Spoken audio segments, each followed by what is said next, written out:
Hello everyone! I hope you're ready for another adventure because today Wayne reads Marvelous Cornelius, Hurricane Katrina, and the Spirit of New Orleans.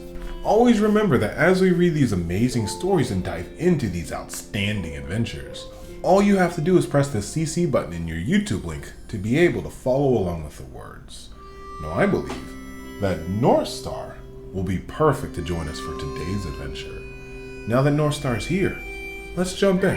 Marvelous Cornelius. In the quarter, there worked a man, known in New Orleans as Marvelous Cornelius. Morning, he saluted the silver-haired man with the Times pecan tucked under his arm.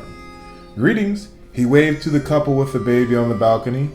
Ma'am, he nodded to the woman shaking rugs out of her window. And when his truck rounded the turn, my young'uns, he called to the kids crowding around the corner. Marvelous Cornelius, they all cheered.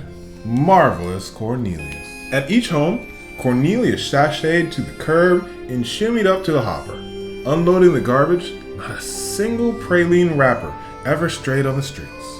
And those spotless streets, oh how they sparkled. Woohoo, woohoo, woo! Woohoo, woohoo, woo! He called to his driver every time it was time to stop. Rat-a-tat-tat, rat-a-tat-tat. He strummed in the sign that it was time to move. Hooty-hoo, hooty-hoo was his favorite call of all. Showtime! Cornelius flipped to the curb and flung the bags over his head, behind his back and between the legs, into the truck. He lined up along the curb and launched them bag over bag after bag. They landed on a perfect pyramid inside the hopper's metal mouth. Bang! He clapped the covers on clambles and twirled them like tin pots, whizzing and spinning back towards the front back and forth across the street. And just like those twisting tops, Cornelius danced too, tangoing up the Tolis, samboing down St. Peter, ramboing up Royal, cha-chaing down Chartres, and everyone danced along. The old ladies whistled and whirled, the old men hooted and hurled. The barbers, bead twirlers, and bayonet bakers bounded behind the one-man parade. Then one day, the storm came. The great city filled with water. People and pets, parks and playgrounds washed away. Schools and shops, streets and streetcars washed away. For far too long, water, water everywhere. A gumbo of mush and mud. When those waters finally fell away, Cornelius looked at the mountains of ruins, some as high as the steeple atop St. Louis Cathedral. It would take thousands of me to clean this, he wept.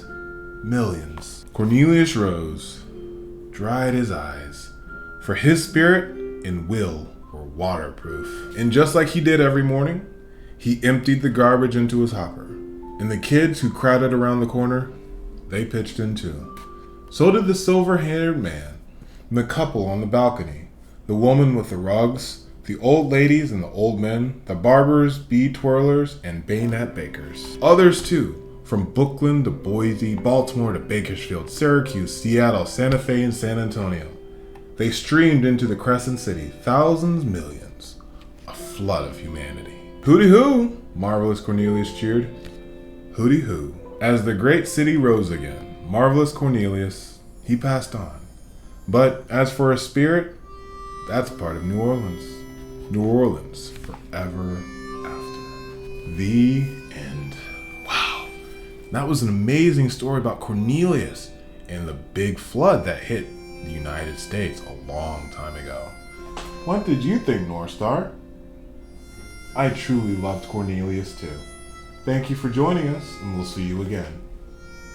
And thank you for joining us here with Wayne Reads. We hope you had a great time. We can't wait to see you on the next adventure. Bye-bye!